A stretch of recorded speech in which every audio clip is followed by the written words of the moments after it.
जय हिंद भाई सारे कैंਡੀਡੇਟਸ ਨੂੰ ਤਾਂ ਇੱਕ ਵਾਰ ਫੇਰ ਆਏ ਤੁਹਾਡੇ ਵਾਸਤੇ ਮੋਸਟ ਇੰਪੋਰਟੈਂਟ ਕਲਾਸ ਲੈ ਕੇ ਤੇ ਇਸ ਕਲਾਸ ਦੇ ਵਿੱਚ ਗੱਲ ਕਰਾਂਗੇ ਮੁਗਲ ਕਾਲ ਦੇ ਰਹਿੰਦੇ ਕੁਐਸਚਨਾਂ ਬਾਰੇ। ਠੀਕ ਹੈ, ਕਾਫੀ ਇੰਪੋਰਟੈਂਟ ਕਲਾਸ ਹੈ, ਧਿਆਨ ਨਾਲ ਅਟੈਂਡ ਕਰ ਲਿਓ।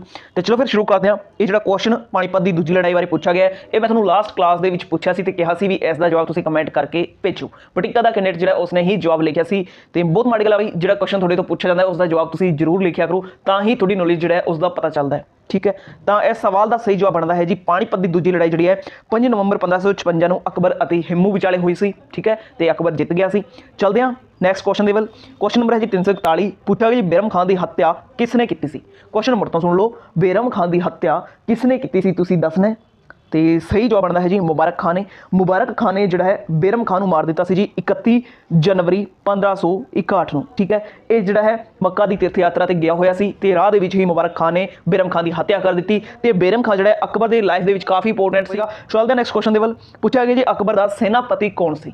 क्वेश्चन नंबर तो सुन लो, अकबर का सेनापति कौन सी तुसीं दसना। सही जवाब बनता है जी ऑप्शन बी मान सिंह। अकबर का सेनापति जोड़ा है मान सिंह सी। ठीक है, चलते हैं नैक्सट क्वेश्चन लेवल। तो क्वेश्चन नंबर है जी 343 पूछा गया महाराणा प्रताप की मौत कदों हुई। क्वेश्चन नंबर तो सुन लो, महाराणा प्रताप की मौत कदों हुई तुसीं दसना। तो सही जवाब जो बनता है जी वो बनता है 19 जनवरी 1597। महाराणा प्रताप जो बहुत ज़्यादा बहादुर सी ते इन्होंने कदे भी अकबर तो हार नहीं मनी। ठीक है, तो बहुत वीर शासक सी महाराणा प्रताप ते इन्हों की मौत हो जाती है जी 19 जनवरी 1597 ਨੂੰ ਜਿਹੜਾ ਧਨੁਸ਼ ਹੁੰਦਾ ਹੈ ਉਹਦੀ ਪ੍ਰਤਿੰਜਾ ਚੜਾਉਣ ਦੇ ਵੇਲੇ। ठीक है, चलते हैं नैक्सट क्वेश्चन लेवल। तो क्वेश्चन नंबर है जी 344 पूछा गया दीन ए इलाही धर्म का प्रधान कौन सी। क्वेश्चन नंबर तो सुन लो, दीन ए इलाही धर्म का प्रधान कौन सी तुसीं दसना। तो सही जवाब है जी अकबर। ऑप्शन सी इस सवाल का सही जवाब है दीन ए इलाही धर्म का जो प्रधान है ये सी जी अकबर। ठीक है, चलते हैं next question level. Next question पूछा गया जी दीन ए इलाही धर्म स्वीकार करने वाला हिंदू शासक कौन सी। क्वेश्चन नंबर तो सुन लो, दीन ए इलाही धर्म स्वीकार करने वाला पहला हिंदू शासक कौन सी तुसीं दसना। तो सही जवाब बनता है जी ऑप्शन बी राजा बिरबल। राजा बिरबल ने ही दीन ए इलाही धर्म को स्वीकार किया सी ते इक्को एक हिंदू शासक होया सी। तो चलते हैं next question level. Question number है जी 346 पूछा गया है जी अकबर ने किस नूं जगत गुरु की उपाधि प्रदान की सी। क्वेश्चन नंबर तो सुन लो, अकबर ने किस नूं जगत गुरु की उपाधि प्रदान की सी तुसीं दसना। तो सही जवाब बनता है जी जैनाचार्य हरि विजय सूरी। ऑप्शन ए सवाल का सही जवाब है जैनाचार्य हरि विजय सूरी नूं ही अकबर ने जगत गुरु की जी उपाधि है प्रदान की सी। ठीक है, चलते हैं नैक्सट क्वेश्चन लेवल। तो क्वेश्चन नंबर है जी 347 पूछा गया जी अकबर के दरबार का प्रसिद्ध संगीतकार कौन सी। क्वेश्चन नंबर तो सुन लो, अकबर के दरबार का प्रसिद्ध संगीतकार कौन सी। तो सही जवाब है जी ऑप्शन सी तानसेन। अकबर के दरबार का जो प्रसिद्ध संगीतकार सी वो सी जी तानसेन। ठीक है, चलते next question level. Question number है जी 348 पूछा गया जी अकबर के दरबार का प्रसिद्ध चित्रकार कौन सी। क्वेश्चन नंबर तो सुन लो, अकबर के दरबार का प्रसिद्ध चित्रकार कौन सी तुसीं दसना। सही जवाब है जी अब्दुल समद। अब्दुल समद जोड़ा है सवाल का सही जवाब है ऑप्शन ए सी जी अकबर के दरबार का प्रसिद्ध चित्रकार। ठीक है, चलते next question level. Question number है जी 349 पूछा गया अकबर के शासन प्रणाली की प्रसिद्ध विशेषता की सी। क्वेश्चन नंबर तो सुन लो, अकबर के शासन प्रणाली की प्रसिद्ध विशेषता की सी तुसीं दसना। तो सही जवाब है जी मनसबदारी प्रथा। ऑप्शन ए सवाल का सही जवाब है। क्वेश्चन नंबर 350 पूछा गया जी अकबर के समकाली प्रसिद्ध सूफी संत कौन सी। क्वेश्चन नंबर तो सुन लो, अकबर के समकाली प्रसिद्ध सूफी संत कौन सी तुसीं दसना। तो सही जवाब बनता है जी ऑप्शन सी सलीम चिश्ती। सलीम चिश्ती इस सवाल का सही जवाब है। चलते हैं next question level. Question number है जी 351 पूछा गया अकबरनामा ग्रंथ की रचना किसने की। क्वेश्चन नंबर तो सुन लो, अकबरनामा ग्रंथ की रचना किसने की तुसीं दसना। तो फटाफट कमेंट करके दस दो भाई जे पता है तो। सही जवाब बनता है जी ऑप्शन ए अबुल फजल। अकबरनामा ग्रंथ की रचना जी है अबुल फजल ने की सी। ठीक है, चलते हैं next question level. Question number है जी 352 पूछा गया जी कंठ भरण वाणी विलास की उपाधि अकबर ने किस नूं दित्ती सी। क्वेश्चन नंबर तो सुन लो, कंठ भरण वाणी विलास की उपाधि अकबर ने किस नूं दित्ती सी तुसीं दसना। तो सही जवाब जो है वो है जी ऑप्शन बी तानसेन। तानसेन नूं कंठ भरण वाणी विलास की उपाधि अकबर ने दी सी। जी भी उपाधियां काफ़ी इंपोर्टेंट है, माड़े ध्यान इन्होंने रखियो। चलते हैं नैक्सट क्वेश्चन लेवल। पूछा गया जी अनुवाद विभाग की स्थापना किसने की सी। क्वेश्चन नंबर तो सुन लो, अनुवाद विभाग की स्थापना किसने की सी तुसीं दसना। तो सही जवाब बनता है जी ऑप्शन ए अकबर। सम्राट अकबर ने अनुवाद विभाग की स्थापना की सी। अनुवाद विभाग का मतलब होंगे दोस्तों ट्रांसलेशन वाला डिपार्टमेंट। जिवें कि कोई फारसी के लिखा हुआ है तो उन्होंने संस्कृत के लिख देना, पंजाबी के लिख देना। ठीक है, तो इसे डिपार्टमेंट की स्थापना जी है सब तो पहला की सी जी अकबर ने। चलते हैं next question level. Question number 354 पूछा कि बुलंद दरवाजे का निर्माण किसने करवाया। क्वेश्चन नंबर तो सुन लो, बुलंद दरवाजे का निर्माण किसने करवाया तुसीं दसना है। तो ऑप्शन थोड़े सामने लगे हुए है। सही जवाब जो बनता है जी वो बनता है अकबर। ठीक है, ऑप्शन ए सवाल का सही जवाब है। जदों अकबर ने गुजरात से जित हासिल की सी तां उसे खुशी दे विच इसने बुलंद दरवाजा बनाया सी।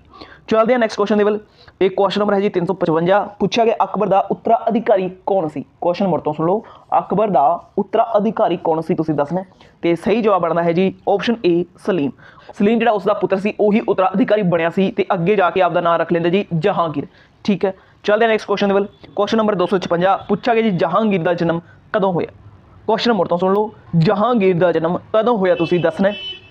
तो सही जवाब बनता जी ऑप्शन सी 30 अगस्त 1569 ਨੂੰ जहांगीर यानी कि सलीम का जन्म होया सी। चलते हैं next question level.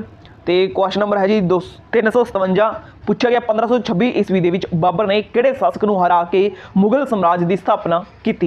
Question number तो सुन लो, 1526 ईस्वी के बाबर ने किहड़े शासक नूं हरा के मुगल साम्राज्य की स्थापना की तुसीं दसना है। आई थिंक रिपीटेड क्वेश्चन है, सारे कैंडिडेट्स इसका जवाब लिख के जरूर भेजो।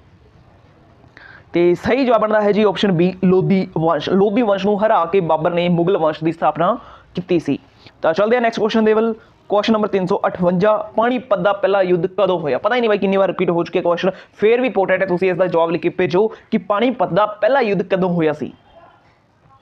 तो सही जवाब बनता जी ऑप्शन ए 21 अप्रैल 1526 ਨੂੰ ਪਾਣੀਪਤ ਦਾ ਪਹਿਲਾ युद्ध ਹੋਇਆ ਸੀ। किस ਦੇ ਵਿਚਾਲੇ ਹੋਇਆ ਸੀ?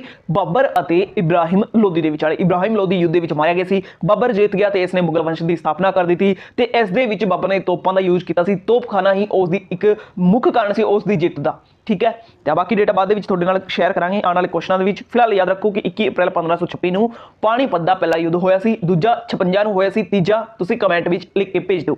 चलते हैं नैक्सट सवाल पूछा गया जी बाबर ने प्रसिद्ध तुलगमा नीति का प्रयोग सब तो पहला किहड़े युद्ध विच कीता सी। क्वेश्चन नंबर तो सुन लो, बाबर ने प्रसिद्ध तुलगमा नीति का प्रयोग सब तो पहला किहड़े युद्ध विच कीता सी तुसीं दसना।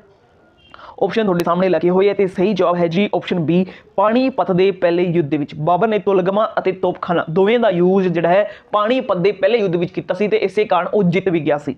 ठीक है, चलते हैं next question level. Question number है जी 360, पूछा गया किहड़े युद्ध नाल भारत विच मुगल राज की स्थापना हो जाती है। क्वेश्चन मोड़ तो सुन लो, किहड़े युद्ध नाल भारत विच मुगल राज की नींह रखी गई, स्थापना हो जाती है जां नींह रखी गई, इक्को ही गल है। तो फटाफट तुसीं जवाब लिख के भेजो। तो सही जवाब बनता है जी पानीपत का पहला युद्ध ऑप्शन डी। पानीपत के पहले युद्ध में जोड़े लोधी है वो हार जाते हैं, सल्तनत काल इतों खत्म हो जाता है, मुगल काल जो इतों शुरू होता है। ठीक है, पानीपत की पहली लड़ाई तो। चलते हैं नैक्सट क्वेश्चन लेवल। तो पूछेगा जी भारत में किसने ग्रांड ट्रंक रोड बनवाई सी। मोस्ट इंपोर्टेंट क्वेश्चन, बहुत बार एग्जामों के पूछा गया जी भारत में ग्रांड ट्रंक रोड का निर्माण किसने करवाया या फिर भारत में किसने ग्रांड ट्रंक रोड बनवाई सी। तो फटाफट जवाब लिख के भेजो। अजे भी जिन्होंने आप जीटी रोड कहते हैं उस सड़क की गल हो रही है बई। तो यह बनाई सी जी शेर शाह सूरी ने, बहुत लंबी चौड़ी सी। शेर शाह सूरी ने इस सड़क का निर्माण करवाया सी। ठीक है, चलते हैं नैक्सट क्वेश्चन लेवल। पूछा गया जी अकबर की जीवन कथा किसने लिखी। अकबर की जीवन कथा किसने लिखी तुसीं दसना है। ऑप्शन थोड़े सामने लगे हुए है, तो फटाफट कमेंट करके दस दो भाई अकबर की जीवन कथा किसने लिखी। तो यह लिखी सी जी अबुल फजल ने। ऑप्शन बी इस सवाल का सही जवाब है। अबुल फजल ने अकबर की जी जीवन कथा लिखी सी। तुसीं चाहो तो इसका स्क्रीनशॉट ले सकते हो।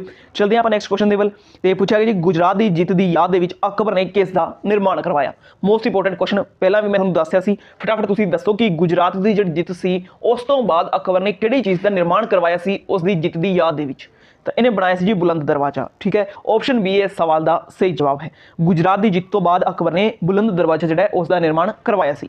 चलते हैं नैक्सट क्वेश्चन लेवल। पूछा गया जी हुमायूंनामा किसने लिखिया। क्वेश्चन नंबर तो सुन लो, हुमायूंनामा किसने लिखिया तुसीं दसना। तो जिहड़ा सही जवाब बनता है जी वो बनता जी ऑप्शन डी इसकी भैन सी जी गुलबदन बेगम, उन्होंने ही हुमायूंनामे की रचना की सी। चलते हैं next question level. Question number है जी 365, पूछा गया आईना ए अकबरी किस द्वारा लिखी गई सी। क्वेश्चन नंबर तो सुन लो, आईना ए अकबरी किस दे द्वारा लिखी गई सी तुसीं दसना। जे पता भी कमेंट करके भेज दो, नहीं तो सुन लो भाई आईना ए अकबरी जी है अबुल फजल ने लिखी सी। ठीक है, ऑप्शन बी इस सवाल का सही जवाब है। आईना ए अकबरी जी है किसने लिखी सी, अबुल फजल ने। चाहो तो तुसीं स्क्रीनशॉट लैके रख सकते हो। चलते हैं नैक्सट क्वेश्चन लेवल। तो क्वेश्चन नंबर है जी 366, पूछा गया दीन ए इलाही धर्म किसने शुरू किया सी। क्वेश्चन नंबर तो सुन लो, दीन ए इलाही धर्म किसने शुरू किया सी तुसीं दसना। तो सही जवाब बनता है जी अकबर। ऑप्शन बी अकबर ने ही दीन ए इलाही धर्म जो इनू शुरू किया सी। चलते हैं next question level. Question number है जी 367 पूछा गया मुगल काल की राज भाषा किहड़ी सी। क्वेश्चन मुड़ तो सुन लो, मुगल काल की राज भाषा किहड़ी सी तुसीं दसना है। तो सही जवाब बनता है जी फारसी। ऑप्शन सी इस सवाल का सही जवाब है। चाहो तो तुसीं इत्थों स्क्रीनशॉट ले सकते हो। चलते नैक्सट क्वेश्चन के बल। क्वेश्चन नंबर है जी 368 पूछा गया अकबर के शासन के विच महाभारत का फारसी भाषा के अनुवाद किया गया सी, उसनूं किस नाम के नाल जानिया जाता है। इत्थे भाई दो इंपोर्टेंट क्वेश्चन बन जाते हैं। एक तो क्वेश्चन ये बनता है कि महाभारत का फारसी भाषा के विच अनुवाद किहड़े शासक ने करवाया जां किस शासक के शासन काल दे विच होया। तो यह तो होया सी जी अकबर दे। हुण तुसीं दसना है कि जिहड़ा अनुवाद करके नवीं बुक बनाई गई सी महाभारत की फारसी लैंग्वेज दे विच उसदा नाम की रखा गया। ऑप्शन तुहाडे सामने लगे हुए हैं तो फटाफट तुसीं कमेंट करके दस दिओ। महाभारत का जिहड़ा फारसी अनुवाद है वो किहड़े नाम दे नाल जानिया गया सी जी, वो जानिया गया सी जी रजबनामा, यानी कि युद्धां की किताब के नाम नाल जानिया गया सी। ऑप्शन डी इस सवाल का सही जवाब है। बहुत ज़्यादा इंपोर्टेंट क्वेश्चन है भाई, इन्हूं ध्यान दे विच तुसीं रखना है। तो इस क्वेश्चन के बारे दोस्तों PSPCL दे विच पूछा गया सी, उस दे विच रामायण जां महाभारत दे विचों एक क्वेश्चन पुट होया सी, मैनूं ठीक तरीके नाल याद नहीं, बट एक क्वेश्चन बहुत इंपोर्टेंट है, तुसीं ध्यान नाल इहनूं याद कर लिओ। चलते हैं नैक्सट क्वेश्चन के बल। क्वेश्चन नंबर है जी 369 पूछा गया रामचरित्र मानस के लेखक तुलसीदास किस दे शासन काल नाल संबंधित सी। क्वेश्चन नंबर तो सुन लो, रामचरित्र मानस के लेखक तुलसीदास किस दे शासन काल नाल संबंधित सी, तुसीं दसना है। तो सही जवाब बनता है जी अकबर। ऑप्शन डी इस सवाल का सही जवाब है, तो तुसीं चेक कर सकते हो। ठीक है, तो तुसीं इसका स्क्रीनशॉट लेके भी रख लो। चलते हैं नैक्सट क्वेश्चन के। क्वेश्चन नंबर है जी 370 पूछा गया बाबर मूल रूप के कित्थों का शासक सी। क्वेश्चन नंबर तो सुन लो, बाबर मूल रूप के कित्थों का शासक सी, तुसीं दसना है। तो सही जवाब बनता है जी फरगना। बाबर जिहड़ा है फरगना का शासक सी। ऑप्शन ए सवाल का सही